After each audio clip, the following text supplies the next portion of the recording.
आदाब नाजरीन, आप सभी का इस्तकबाल है मुल्क की बात में। मैं हूं आपके साथ नेहा सिंह। खबरें शुरू करने से पहले एक नजर सुर्खियों पर।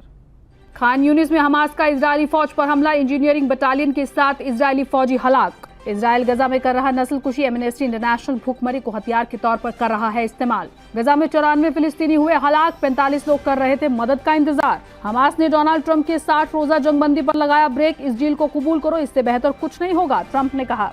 यूएनएससी की सदारत मिलने पर अपने ही घर में पाकिस्तान की मजम्मत, जेएसएमएम के नेता बोले ये दहशतगर्दी को कानूनी हैसियत देने वाला कदम। आउटसोर्स मुलाजिम के लिए खुशखबरी, सीएम योगी ने दिखाई नई स्कीम को हरी झंडी। बंगाल बीजेपी के नए सदर समीक भट्टाचार्य का बयान, कहा हम मुसलमानों के खिलाफ नहीं हैं। मणिपुर में हुई बड़ी छापेमारी में पकड़ा गया हथियारों का जखीरा। नए इंतजामात में आलूदगी और जनता का रखा जाएगा ध्यान, सरकार ने माना नियम में खामियों से जनता को हो रही थी परेशानी। गुजरात में गैर कानूनी बांग्लादेशियों पर एक्शन, रस्सी से बांधकर डिपोर्ट किए गए गैर कानूनी बांग्लादेशी। जामिया नगर में लोगों को बड़ी राहत, कोर्ट ने 1 महीने के लिए बढ़ाया स्टे। रूस ने अफगानिस्तान में तालिबानी हुकूमत को किया तस्लीम, तालिबानी हुकूमत को बाज़ाब्ता तस्लीम करने वाला पहला मुल्क। नाजरीन, हमें ऐसा खदशा है कि सच्ची खबरें दिखाने में हमें जल्द ही चुनौतियों का सामना करना पड़ सकता है और हमारे YouTube चैनल तहजीब टीवी को टर्मिनेट भी किया जा सकता है। इसीलिए आपसे गुजारिश है कि हमारे नए चैनल जिसका नाम है तहजीब टीवी ऑफिशियल, आप उसे अभी सब्सक्राइब कर लें, ताकि अगर हमारा ओरिजिनल चैनल तहजीब टीवी किसी भी वक्त टर्मिनेट हो जाए तो आप आसानी से हमारे बैकअप चैनल से जुड़ सकें। हमारे नए चैनल तहजीब टीवी ऑफिशियल का लिंक डिस्क्रिप्शन में दिया गया है। शुक्रिया। इजरायली फौज के मुताबिक जनूबी पट्टी के खान यूनिस में हमास जबरदस्त हमला कर चुका है, जिसमें 605वीं लड़ाकू इंजीनियर बटालियन के 7 इजरायली फौजी मारे गए हैं, जिससे इजराइल में सेफ मातम बिछ गई। इजरायली फौज ने बुध को बताया कि जनूबी गजा पट्टी में हमास के हमले में 7 इजरायली फौजी मारे गए हैं। ये पिछले कई महीनों में फौज के लिए सबसे खतरनाक हमलों में से एक है। इस बीच महकमा सेहत अफसरान के मुताबिक पिछले 24 घंटों में इजरायली हमलों में फिलिस्तीनी इलाके में 74 लोग मारे गए हैं। 605वीं लड़ाकू इंजीनियरिंग बटालियन के 7 इजरायली फौज मंगल को मारे गए, जब हमास ने खान यूनिस में गाड़ी चलाते वक्त उनकी गाड़ी पर बम लगा दिया, जिससे उसमें आग लग गई। बाद में हमास ने हमले की जिम्मेदारी ली। इजरायली फौज के ब्रिगेडियर जनरल एफी ड्रेफिन ने कहा कि सिक्योरिटी फोर्स और हेलीकॉप्टर मौका वारदात पर भेजे गए और फौजियों को निकालने की कोशिश भी की गई, लेकिन वो कामयाब नहीं रहे। उन्होंने कहा कि 605वीं बटालियन खान यूनिस में सुरंगों को खोज रही है और उन्हें तबाह कर रही है, साथ ही हमास के लड़ाकों को मार रही है। उनकी मौत के साथ ही 7 अक्टूबर 2023 से गजा में मारे गए इजरायली फौजियों की कुल तादाद 879 हो गई है। महकमा सेहत के मुताबिक 7 अक्टूबर 2023 को जनूबी इजराइल पर हमास के कयादत वाले हमले के बाद से गजा में इजराइल के जरिए 56,000 से ज्यादा लोगों को, जिनमें ज्यादातर शहरी हैं, कत्ल कर दिया गया है, जिनमें हमास में लगभग 1200 लोगों को कत्ल और लगभग 250 लोगों को कैदी बना लिया, जबकि गजा में खाना मांग रहे कम से कम 40 फिलिस्तीनियों को इजरायली फौजियों ने गोली मार दी। ये वारदात ऐसे वक्त में हुई है जब इजराइल ने मंगल को अमेरिका की सालिसी में जंगबंदी पर आमादगी जताते हुए ईरान के साथ जंग खत्म कर दी है। मार्च में गजा में फिर से लड़ाई शुरू हो गई थी, जब इजराइल ने जंगबंदी के दूसरे मरहले में जाने से इनकार करने के बाद अपनी जंग फिर से शुरू कर दी थी, जिसके मुस्तकिल जंगबंदी हो सकती थी। तब से दूसरी जंगबंदी के लिए बातचीत में बहुत कम पेशरफ्त हुई है। हमास ने गजा में जंग को पूरी तरह से खत्म करने पर जोर दिया है, जिसे इजराइल ने नकार दिया है। मार्च से घिरे हुए इलाके में इंसानी सूरत हाल खराब हो गई है। इजराइल के जरिए मुल्क में किसी भी इंसानी इमदाद पर लगभग 2 महीने की घेराबंदी के बाद कहत जैसी सूरत हाल बनी हुई है। यूनिसेफ ने पिछले हफ्ते खबरदार किया था कि गजा में 60% पानी की सहूलियात काम नहीं कर रही थी और अप्रैल से मई तक गिजाई किल्लत में 50% का इजाफा हुआ था। 500 से ज्यादा लोगों को इजरायली फौज के जरिए गोली मार दी गई है, जब वो गजा ह्यूमैनिटेरियन फाउंडेशन नामक एक नए अमेरिकी और इजराइल हिमायत याफ्ता तंजीम से खाने के लिए आ रहे लोगों को गोली मार देते हैं। एमनेस्टी इंटरनेशनल ने एक रिपोर्ट जारी की है, जिसमें कहा गया है कि गजा में इमदाद को तकसीम करने के लिए एक मुतनाज़ा अमरीकी और इजरायली हिमायत याफ्ता तंजीम ने नस्लकुशी जारी कर रखी है, जो हमास के साथ जंग के दौरान गजा पट्टी में नस्लकुशी जारी रखने के लिए फिलिस्तीनियों के खिलाफ भुखमरी का इस्तेमाल एक फौजी हिकमत अमली के तौर पर कर रही है। एमनेस्टी इंटरनेशनल ने गुरुवार को एक रिपोर्ट जारी की, जिसमें दावा किया गया कि गजा में इमदाद तकसीम करने के लिए एक मुतनाज़ा इजरायली और अमेरिकी हिमायत याफ्ता निज़ाम कायम कर रखा है, जिसे इजराइल नस्लकुशी जारी रखने के लिए फिलिस्तीनियों के खिलाफ इस्तेमाल कर रहा है। यूके में वाक़े इंसानी हुकूक के ग्रुप ने इजराइल और गजा ह्यूमैनिटेरियन फाउंडेशन की मजम्मत की, जिसे अमेरिका और इजराइल ने अक़वाम मुत्तहिदा के निज़ाम वाले नेटवर्क से गजा में इमदाद तकसीम करने का काम संभालने के लिए दिया है। इजराइल के वजीर खारजा ने एमनेस्टी की रिपोर्ट की मजम्मत करते हुए कहा कि तंजीम ने हमास के साथ मिलकर काम किया है और उसके सभी झूठों को पूरी तरह से खारिज किया है। इन मरकीज की हिफाजत प्राइवेट सिक्योरिटी ठेकेदारों के जरिए की जाती है और ये इजरायली फौजी ठिकानों के नजदीक है। फिलिस्तीनी हुक्काम और गवाहों ने इजरायली फौज पर इल्जाम लगाया है कि उन्होंने इन मरकीज के नजदीक लोगों की भीड़ पर गोलियां चलाई। एमनेस्टी की रिपोर्ट में कहा गया है कि इजराइल ने जीएचएफ के अस्कारी मरकीज के जरिए हताश भूखे फिलिस्तीनियों के लिए मदद मांगने को एक जाल में बदल दिया है। इन हालात ने भूख और बीमारी का एक मोहलिक मरकब पैदा कर दिया है। एमनेस्टी के चीफ सेक्रेटरी एग्नेस कैलामार्ड ने कहा, हताश फिलिस्तीनियों को मदद के लिए इकट्ठा करने की कोशिश के दौरान रोजाना होने वाली ये तबाही, जान माल का नुकसान, इजरायली फौज के जरिए उन्हें जानबूझकर निशाना बनाए जाने और तकसीम के गैर जिम्मेदाराना और मोहलिक तरीकों का नतीजा है। इजरायली फौज का कहना है कि उसने भीड़ को कंट्रोल करने के लिए खबरदार करने के तौर पर गोलियां चलाई हैं और सिर्फ उन लोगों पर गोलियां चलाई हैं जिनके बारे में उसे लगता है कि वे मुश्तबा तरीके से काम कर रहे हैं।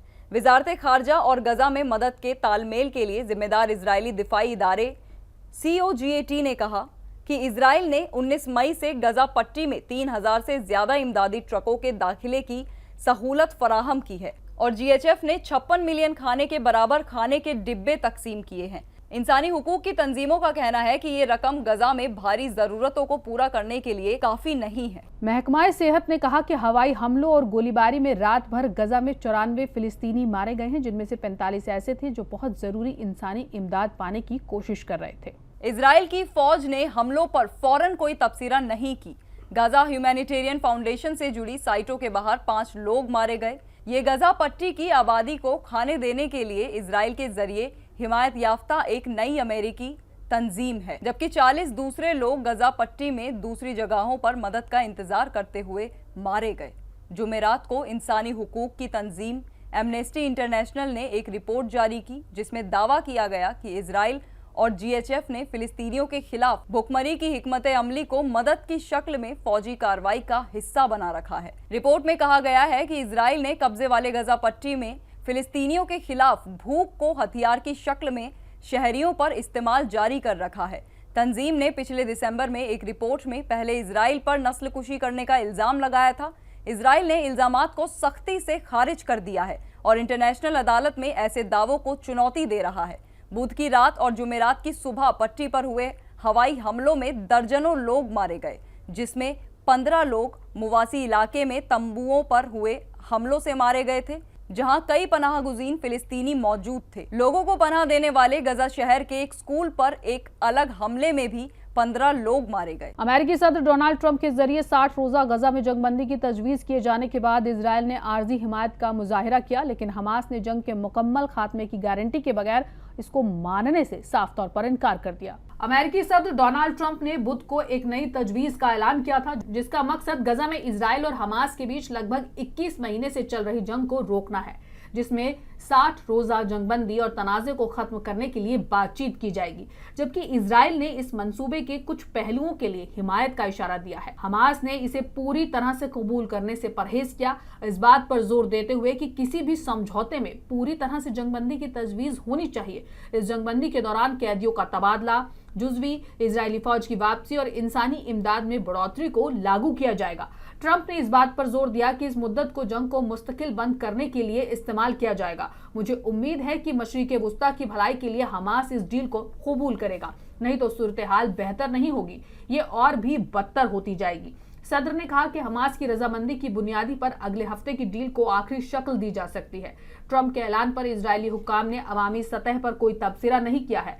ज्यादती तौर पर जैसा कि AP ने बताया कि एक इजरायली अफसर ने नाम न बताते हुए तस्दीक की कि जो तजवीज में क्या शामिल है। गजा के कुछ हिस्से, इजरायली फौज की जुज़वी वापस, इंसानी इमदाद में राहत, इस मरहले जंग को खत्म करने के लिए इजराइल कोई पाबंद नहीं। हमास पर लगातार इस बात पर जोर दिया जा रहा है कि उसने किसी भी मुस्तकिल जंगबंदी से पहले आखिर में हथियार डालने होंगे और जंगबंदी से पहले गजा को छोड़ना होगा। इजरायली वजीर आजम बेंजामिन नेतन्याहू अगले हफ्ते ट्रंप और सीनियर अमेरिकी हुक्काम के साथ आला सतह की बातचीत के लिए वाशिंगटन का सफर करने वाले हैं। हमास ने इशारा दिया कि वो बातचीत के लिए तैयार हैं, लेकिन जंग को पूरी तरह से खत्म करने से पहले किसी भी मुआहदे को कबूल नहीं करेगा। हमास के प्रवक्ता ताहिर अल-नूर ने कहा, हम एक समझौते पर पहुंचने के लिए तैयार और संजीदा हैं। किसी भी पहल को कबूल करने के लिए जो वाज़ेह तौर पर जंग को पूरी तरह से खत्म करने की तरफ ले जाए। हमास का एक वफ्द तजवीज़ पर आगे बातचीत करने के लिए काहिरा में मिस्र और कतर के सालिसों से मिलने वाला है। हमास लगातार मांग कर रहा है। JSMM के सदर शफी बरफात ने अक़वाम मुत्तहिदा के उस फैसले की मजम्मत की है जिसमें पाकिस्तान को सलामती काउंसिल की सदारत दी गई है। उन्होंने इसे आलमी इंसाफ का कत्ल करार दिया। बरफात ने कहा कि पाकिस्तान को उसके जराइम, दहशतगर्दी की हिमायत और इंसानी हुकूक की संगीन खिलाफवर्जी के लिए आलमी अदालत के सामने लाने के बजाय UN ने इसे एक आलमी प्लेटफॉर्म से नवाजा है।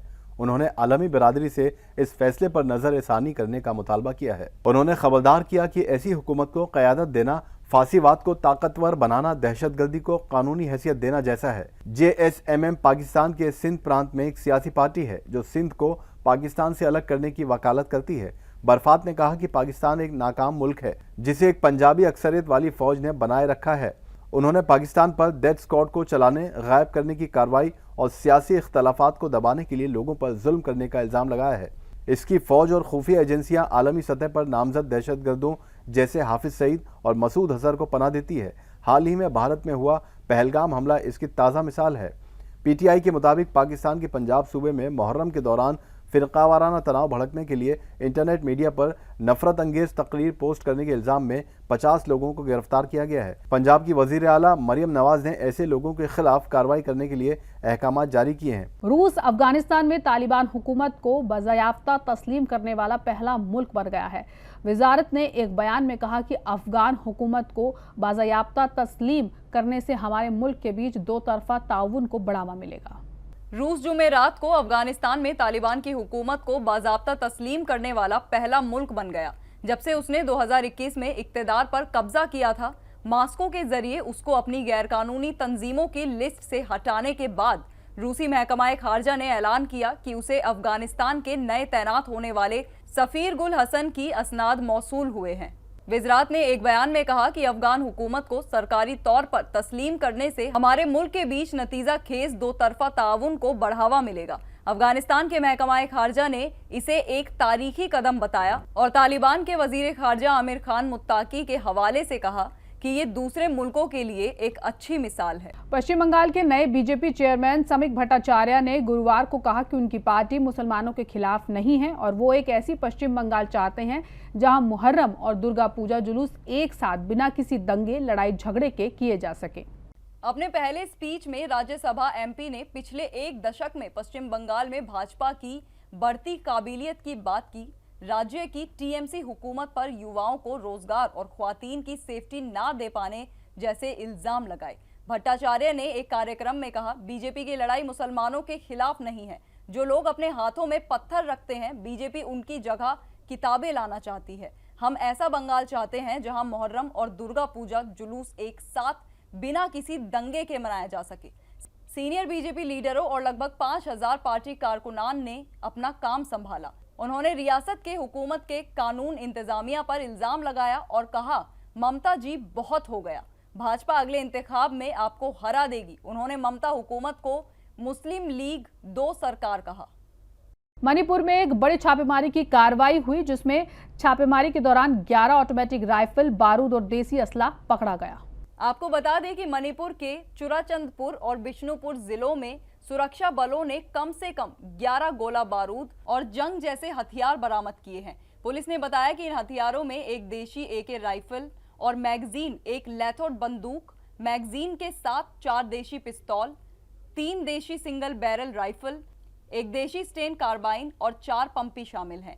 इसके अलावा पुलिस ने एक बयान में कहा कि चुराचंदपुर जिले के माओवोम गांव के जंगल से BP जैकेट, हेलमेट, एंटीना के बिना बाओफेंग वॉकी टॉकी सेट और एक जोड़ी जंगली जूते सहित सैन्य गियर बरामद किए गए। एक मुहिम में बिष्णुपुर जिले के वांगू नाओदा खोंग इलाके से 32 पिस्तौल, 2 खाली मैगजीन और 32 मिमी गोला बारूद के 2 जिंदा राउंड बरामद किए गए। वहीं इम्फाल पूर्वी जिले में एक शख्स को अवैध हैंगगन रखने के आरोप में भी गिरफ्तार किया गया।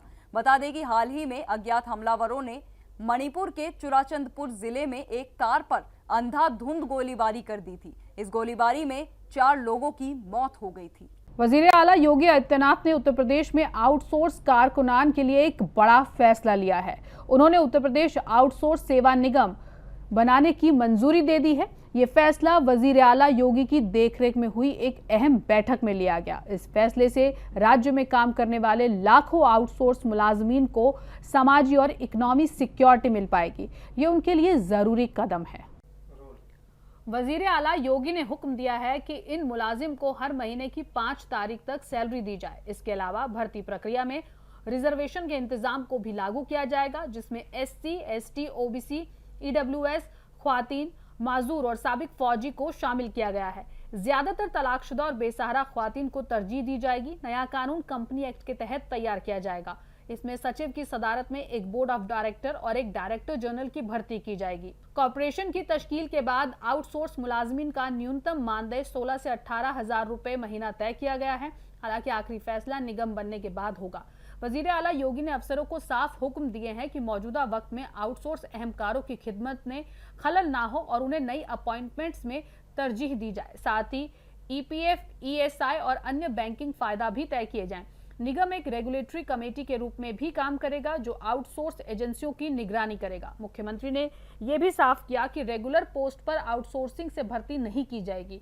ये फैसला यूपी में सरकारी सर्विसेज में काम करने वाले आउटसोर्स मुलाजिम के लिए एक बड़ी राहत और काबिले एहतराम जिंदगी के लिए जरूरी कदम माना जा रहा है। गुजरात में पिछले दिनों बांग्लादेश से आकर गैर कानूनी तौर से रहने के इल्जाम में तमाम मुजाहिरीन को पकड़ा गया था। गुजरात पुलिस ने कानूनी कार्रवाई करने के बाद अब इनको डिपोर्ट करने के अमल शुरू कर दिया है। वडोदरा से करीब 250 बांग्लादेशियों को वापस भेजा गया है। गुजरात हुकूमत ने अमेरिका की तर्ज पर सूबे में पकड़े गए गैर कानूनी बांग्लादेशी मुजाहिरीन को डिपोर्ट किया है। सख्त सिक्योरिटी के बीच वडोदरा से एक खास जहाज में तमाम गैर कानूनी बांग्लादेशियों को डिपोर्ट किया गया।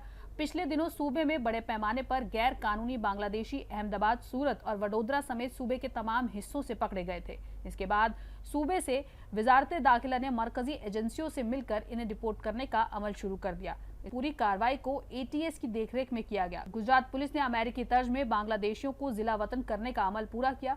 रस्सी से बंधे बस से बांग्लादेशियों को खास जहाज में बिठाया गया। एयरफोर्स के खास जहाज से 250 बांग्लादेशियों को वडोदरा से वापस भेजा गया। इससे पहले वडोदरा से 300 से ज्यादा घुसपैठियों को वापस भेजा गया था। पहलगाम दहशतगर्द हमले के बाद मरकजी सरकार के हुक्म पर पूरे मुल्क में एक मुहिम चलाई गई थी। तब सूरत और अहमदाबाद के साथ वडोदरा और दूसरे शहरों में मुश्तबा अफराद को हिरासत में लेकर जांच की गई थी। इनमें काफी बांग्लादेशी मुजाहिरीन शामिल थे जो आधे अधूरे दस्तावेजों के साथ गुजरात में रह रहे थे। तब सूबे के वजीर दाखिला हर्ष सिंघवी ने कहा था कि सरकार इन्हें कानूनी कार्रवाई पूरी करके वापस भेजेगी।